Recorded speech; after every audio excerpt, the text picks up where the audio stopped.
In this video, I'll guide you through how to choose a Bluehost plan so you feel confident you're getting the right balance between price and protection. Whether you're setting up your very first website or you've managed sites before, the goal here is to match what you actually need with what you're paying for without overbuying or cutting corners on security.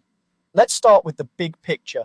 Choosing a Bluehost plan is really about two things: how much you want to pay up front and what kind of security and resources your particular role or project requires. For example, a solo blogger, a freelancer handling client sites, and someone running an online store all have very different risk levels and responsibilities. Keeping your role in mind as you decide will help you avoid both unnecessary add-ons and dangerous gaps. First, open your browser and go to the Bluehost website. Take a moment to make sure you're on the official site and not a lookalike. Once you're there, look for the section labeled Pricing or Hosting in the main navigation.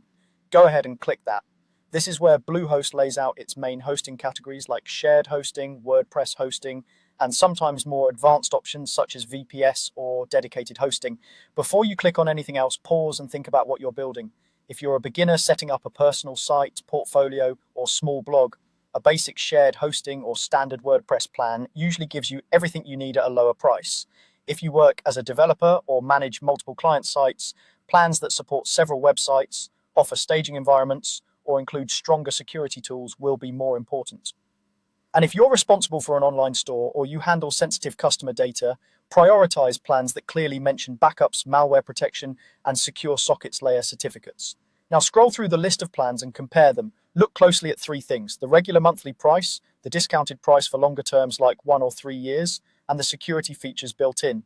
Many plans offer cheaper rates if you pay for a longer period up front. That lowers your month-to-month cost, but it means a higher one-time payment. Ask yourself how long you realistically plan to keep the site and whether locking in that discount makes sense for you. As you read each plan's details, focus on the security-related items. You want to see features like a free secure certificate, automatic backups or easy backup options, malware scanning, and tools that help strengthen your login and account protection. If you're in a role where uptime and data integrity really matter, like running a small business or handling client work, spending a little more on stronger security can protect you from costly issues later.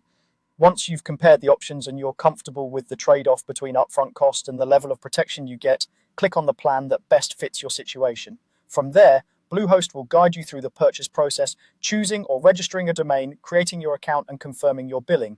Take your time to review what's included on the checkout page so you're only paying for the extras you actually need. By the end of this process, you'll have selected a Bluehost plan that matches your budget while giving you the security features appropriate for your role and responsibilities.